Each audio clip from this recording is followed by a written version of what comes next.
నా పేరొచ్చిందని సంబరపడతా,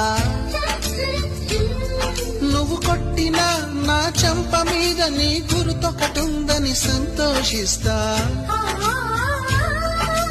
మనసు పువ్వును అందించాను, కొప్పులో నిలుపుకుంటావో, కాలి కింద నలిపేస్తావో.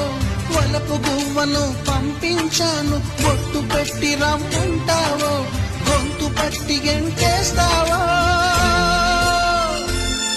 ఏం చేసినా ఎవరాపినా చేసేది చేస్తుంటా. నువ్వు చూడు చూడకపో నే చూస్తూనే ఉంటా. మాట్లాడు ఆడకపో మాట్లాడుతూనే ఉంటా.